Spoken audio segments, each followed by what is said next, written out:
নমস্কার সকলকে, শিক্ষাবিদ চ্যানেলে সকলকে স্বাগত। আজকে আমরা নতুন একটা বিষয় নিয়ে আলোচনা করতে চলেছি। ডব্লিউবি এসএলএসটি যারা প্রিপারেশন নিচ্ছেন এডুকেশন সাবজেক্টের ক্ষেত্রে আমি বলবো অবশ্যই ভিডিওগুলো দেখুন, লাইক করুন এবং বন্ধুদের কাছে শেয়ার করুন। কারণ অনেকেই আমি দেখছি অনেকে লাইক করছে না, বাট হচ্ছে অনেকেই দেখছেন, তো ভালো লাগছে অবশ্যই। কিন্তু লাইকটাও করুন, আরও খুব ভালো লাগবে, আরও মোটিভেশন পাবো আমি ভিডিওগুলো আপলোড করতে থাকবো। তো আরোই আমরা আলোচনা করব। তো যাই হোক, আমরা ইউনিট 5-এর হচ্ছে বা মডার্ন ডেভেলপমেন্ট ইন ইন্ডিয়ান এডুকেশনের মধ্যে অশোক মিত্রা কমিশন সম্পর্কে জেনেছিলাম। অশোক মিত্রা কমিশন 1991 থেকে 1992-তে হয়, যেটা আমরা জানি সকলেই। অশোক মিত্রা কমিশনের মূল উদ্দেশ্য ছিল যে হায়ার এডুকেশনকে রিভিউ করা, কোথায়? ওয়েস্ট বেঙ্গলে, তাই না? দিয়ে কি করা? To suggest reform making higher education system, তার রিলেভেন্ট, তার ইকুইটেবিলিটি অ্যান্ড এফিসিয়েন্টকে সাজেস্ট করা। বোঝা গেল তাহলে কতটা রিলেভেন্ট রয়েছে to suggest the reform of making of higher education system, কতটা রিলেভেন্ট রয়েছে, কতটা ইকুইটেবল অ্যান্ড কতটা এফিসিয়েন্ট, সেটাকে দেখা। and to address the issue of access, quality and governance. তো অ্যাক্সেসিবিলিটি কতটা রয়েছে এবং সেটা কতটা অ্যাক্সেস করতে পারছে, অ্যাক্সেস করতে গিয়ে কতটা সমস্যা হচ্ছে, কোয়ালিটির কোনো ইস্যু হচ্ছে কিনা, কোয়ালিটি এডুকেশনের কোনো প্রবলেম হচ্ছে কিনা, গভর্নেন্সের কোনো প্রবলেম হচ্ছে কিনা, তো এগুলোকে অ্যাড্রেস করা। তার জন্য expansion of higher education system যদি আমরা দেখি যে commission noted that rapid quantitative expansion of colleges but the colleges and universities in West Bengal। তাহলে র্যাপিড ভাবে হচ্ছে মানে কোয়ান্টিটেটিভ দিক দিয়ে এক্সপেনশন হচ্ছে, বাট কোয়ালিটেটিভ কতটা হচ্ছে সেটা জানা নেই। বোঝা গেল অনেক কলেজ ইউনিভার্সিটি তৈরি হচ্ছে কিন্তু কোয়ালিটি কতটা উন্নত হচ্ছে সেটা নিয়ে সংশয় ছিল। Recommended the planned and control expansion, avoid deterioration in the quality. তার জন্য হ্যাঁ, আরেকটা জিনিস বলি, তার জন্য কিন্তু এই কমিশন কিন্তু দেখেছিল যে কলেজ এবং ইউনিভার্সিটি খোলার সাথে সাথে কিন্তু কোয়ালিটিটাকেও বাড়াতে হবে এবং প্ল্যান্ড এবং control expansion to avoid the deterioration in the quality. তাহলে তার জন্য কিন্তু প্ল্যান করতে হবে, কন্ট্রোল করতে হবে, বিভিন্ন ধরনের কোয়ালিটিকে বাড়াতে হবে। New institution only where the essential, যেখানে হচ্ছে প্রয়োজন সেখানে কিন্তু নিউ ইনস্টিটিউশন খুলতে হবে। Quality of education emphasize on the improving the academic স্ট্যান্ডার্ডসকে বাড়ানো, একাডেমিকটাকে ইমপ্রুভ করা। এর জন্য ইউনিভার্সিটি এবং কলেজকে কিন্তু গুরুত্ব দিতে হবে, স্ট্রেনথেন করতে হবে কারিকুলামকে, এক্সামিনেশন রিফর্মস নিয়ে আসতে হবে। এক্সামের ক্ষেত্রে অনেক সমস্যা ছিল, কারিকুলামের ক্ষেত্রে সমস্যা ছিল, টিচিং লার্নিং প্রসেসের ক্ষেত্রে সমস্যা ছিল। এবং এনকারেজ করা, কাকে এনকারেজ করা? ইন্টারডিসিপ্লিনারি স্টাডিজকে এনকারেজ করা, রিসার্চকে এনকারেজ করা, বিভিন্ন ধরনের যাতে রিসার্চ হয়, ইন্টারডিসিপ্লিনারি রিলেটেড রিসার্চকে এনকারেজ করে সেই বিষয়ে স্টাডিজ করা।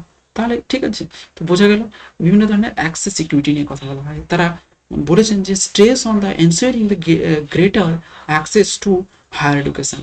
তাহলে হায়ার এডুকেশনকে গ্রেটার অ্যাক্সেস করতে গেলে কিন্তু বিভিন্ন জায়গার উপর গুরুত্ব, যেমন ওমেন এডুকেশনের উপর গুরুত্ব দিতে হবে, এসসি এসটি ওবিসি স্টুডেন্টের উপর গুরুত্ব দিতে হবে, ইকোনমিক্যালি যারা উইকার তাদের উপর গুরুত্ব দিতে হবে। রেকমেন্ড করতে হবে বিভিন্ন ধরনের স্কলারশিপ ফ্যাসিলিটি, বিভিন্ন ধরনের হোস্টেল ফ্যাসিলিটি, রেমিডিয়াল টিচিংকে গুরুত্ব দিতে হবে। বোঝা গেল স্কলারশিপ ফ্যাসিলিটি থেকে শুরু করে হোস্টেল ফ্যাসিলিটি থেকে শুরু করে রেমিডিয়াল টিচিং কিন্তু আমাদেরকে মানে কমিশন রেকমেন্ড করেছিল। মিডিয়াম ইনস্ট্রাকশন কি থাকবে?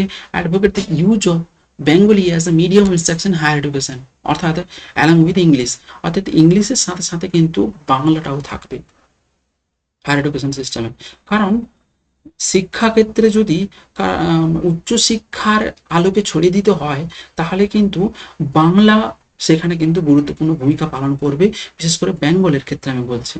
Protection of mother tongue in education, mother টাংটাকেও গুরুত্ব দেওয়া, আন্ডার গ্র্যাজুয়েট লেভেলে মাদার টাংটাকেও গুরুত্ব দেওয়া।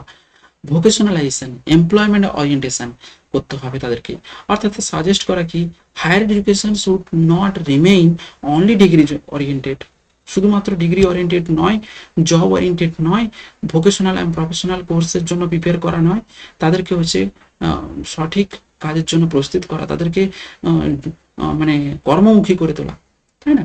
এবং যেখানে হচ্ছে লোকাল ইকোনমিকে কাজে লাগাতে হবে। লিঙ্ক এডুকেশনটা এমন হবে লোকাল ইকোনমিকের সঙ্গে কাজে লাগানো, যেটাকে আমরা এখন বলছি না যে আইকেএস ইন্ডিজিনিয়াস নলেজ সিস্টেম, যেটার উপর ডিপেন্ড করে আমরা কিন্তু, যেটার উপর আমরা জানি সকলে যে ইন্ডিয়ান নলেজ সিস্টেমকে কাজে লাগিয়ে আমাদের লোকাল যে ইকোনমি সেটাকে জেনারেট করতে পারবো, ইন্ডাস্ট্রিকে গ্রো করতে পারবো এবং ইন্ডাস্ট্রিয়ালাইজেশন নিয়ে আসতে পারবো, এগ্রিকালচার সেক্টরকে উন্নতি করতে পারবো।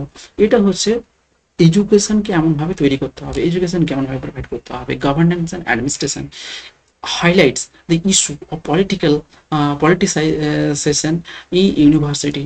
তাহলে বিভিন্ন ধরনের পলিটিসাইজেশন মানে হচ্ছে রাজনৈতিক বিভিন্ন ধরনের যে সমস্যা সেগুলোকে দূর করা। রেকমেন্ডেড মোর অটোনমি, অর্থাৎ স্বাধীনতা দেওয়া টু ইউনিভার্সিটি এবং কলেজকে অধিক পরিমাণে স্বাধীনতা দেওয়া, কলেজকে অধিক পরিমাণে অটোনমি দেওয়া ইউনিভার্সিটিকে, এবং ট্রান্সপারেন্ট থাকতে হবে। রিক্রুটমেন্টের দিক দিয়ে হচ্ছে টিচার্স রিক্রুটমেন্টের দিক দিয়ে, অফিসিয়ালের দিক দিয়ে অনেকটা ট্রান্সপারেন্ট হয়ে কিন্তু কাজ করতে হবে। এবং টিচার এডুকেশন রিক্রুটমেন্টের ক্ষেত্রে কিন্তু improvement the teacher education and ট্রেনিংকে ইমপ্রুভমেন্ট করতে হবে, যেখানে কি হবে ম্যারিট বেসড সিলেকশন হবে, ম্যারিটকে প্রাধান্য দিয়ে হচ্ছে সিলেক্ট করতে হবে, অ্যাকাউন্টেবিলিটি যদি থাকে প্রত্যেক টিচারের মধ্যে, মানে সেই বিষয়ে কাজ করার প্রতি এতটা ঝোঁক থাকবে, তারা শিক্ষকতাকে যেমন সম্মান করবেন, শিক্ষকতাকে সেই রকম ভাবে তারা নেবেন।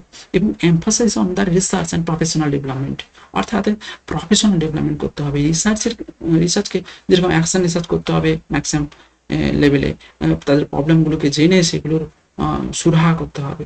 Funding of higher education system, pointing the financial constraint of the স্টেটের ফাইন্যান্সিয়াল যে বাধাগুলো সেগুলোকে দূর করা।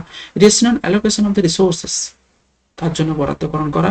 Propose study fee at reasonable levels but with safeguard for the poor, একটা প্রপার স্টুডেন্টদের হচ্ছে ফিটাকে দিকে একটু তাকাতে হবে যে খুব যেন হায়ার না হয়।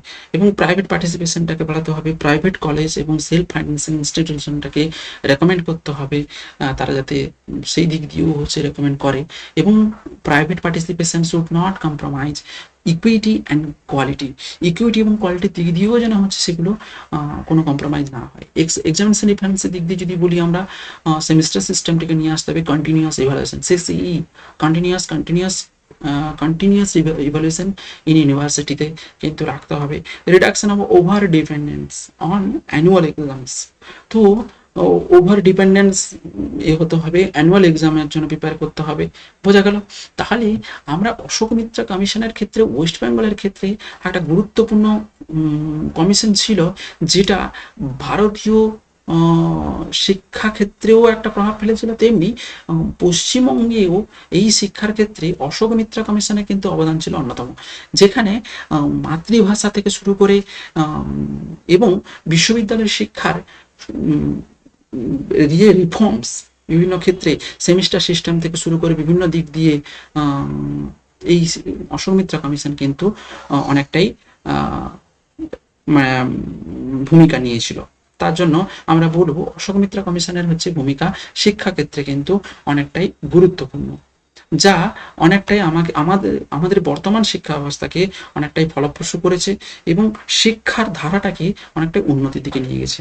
তো বোঝা গেল আজকে তাহলে এত পর্যন্ত যে অনলি অশোক মিত্র কমিশন সম্পর্কে যে সমস্ত বিষয়গুলোর উপর ফোকাস করেছিল সেইগুলো স্পেসিফিকভাবে আমি বললাম।